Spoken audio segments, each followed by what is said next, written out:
Okay, today we're going to change the brake shoes on Courtney's 2005 Pontiac, Montana on this lovely rainy Hawaii day. So what I've done first is we've jacked up the van, and of course we've chock blocked the back tires, and then we jacked it up and put jack stands and released the jack a little bit to apply pressure. Now Audrey's my little helper. Come over here. Okay.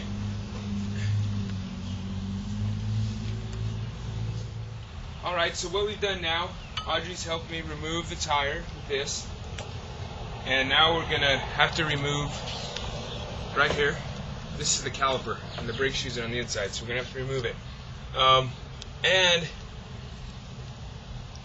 they've been squeaking a bit. You got this little metal flange that squeaks to let you know when it's time to replace them, but I don't think it's quite time to replace them. But since I'm deploying, going to Iraq, more than likely they will need to replace soon, and I won't be here, so we're going to put brand new brake shoes on today. So what we've done, we've jacked it up, we removed the tire, and now we've got to remove the caliper, which I think it's usually a 15 millimeter. Audrey, can you go get me a 15 millimeter socket?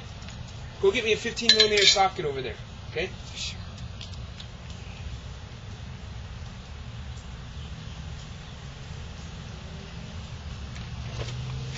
I think that's it, yeah. How'd you know which is 15 millimeter? Okay, bring it here. I bumped. Okay, so now what we're going to do, okay, is Audrey brought me a 15 millimeter. Let's see if it's the right size. See if it fits.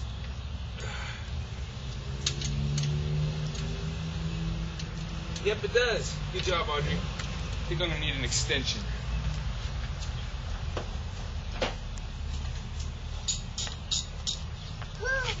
Alrighty? What? The one you got fit. Now we're going to take these bolts off that are holding on the caliper.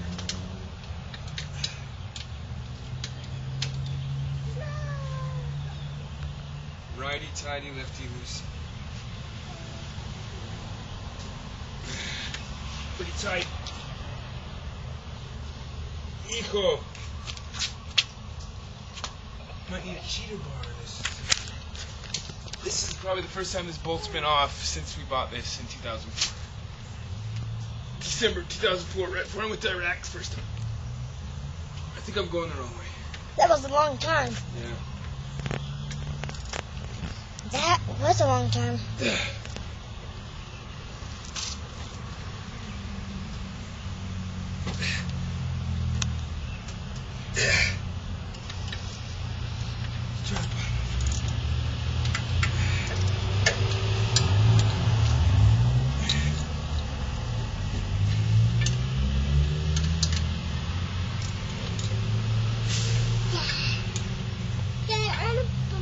What?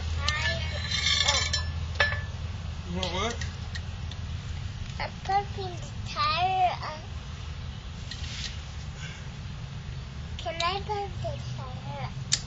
Go ahead. Tire's bumping. Is it? Right. The tire. They have been off since we own this.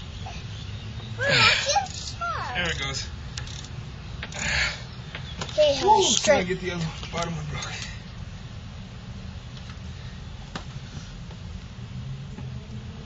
Okay. Alright. Now that we got them loose, all we got to do is loosen these bolts that hold the caliper in place.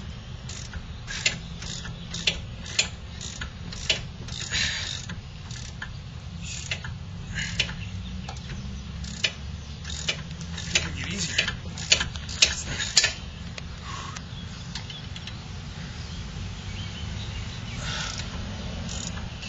Once you remove the last bolt, your caliper will come right off. Yeah. But one thing I like to do, I don't like the caliper just hanging on the brake line. Hey, Avery, come film from this angle so people can see what I'm talking about. Come right here. So I take this string that, this is what happens when you're doing work with kids around. They mess everything up. Usually I take a piece of string so I can suspend this in the air so it doesn't hang on the fuel hang on the brake line. Here, let's just put it through here.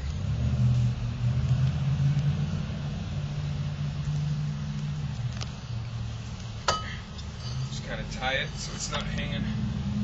What's it hanging? What? What's it hanging? Hanging, that's what it's doing right now. And so now it can kind of just hang like this and it's not pulling on the brake line, make it tear. Put the camera right here. Okay, next what you do, you just got to remove the brake shoes, and the inner one will just pop right out like that. I zoom it in. And then the next one will just pop out too. Okay, slides right out just like that.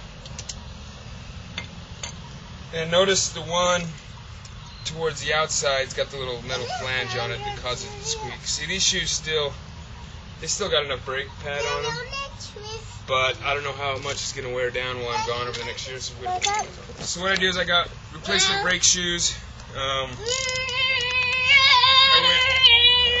these at Checker Auto. Hey, shh, quiet. Got these at Checker Auto. You can see the difference between an old pair and a new pair. See? So this could have gone a little more, because sometimes what I do, when they start to squeak, I'll break that flange off so it doesn't squeak and get a few more miles out of my brakes. But Courtney can't do that while I'm gone, so we're going to replace it now. Now, the thing here is, we've got this, inside the caliper, we've got this piston right here.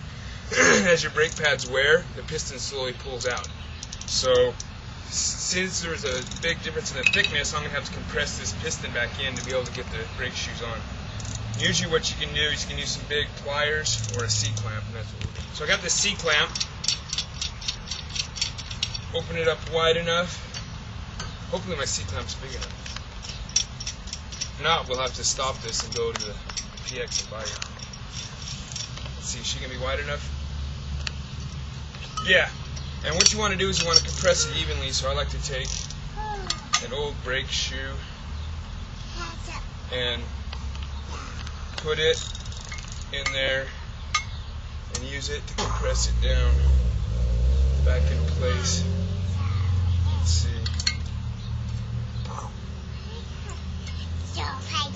I think you're bleeding on your nose. No, it's just a scratch. Yeah, you are bleeding. Who? You. My nose is bleeding? Yes. Don't touch. It's not bleeding, it's just a scratch.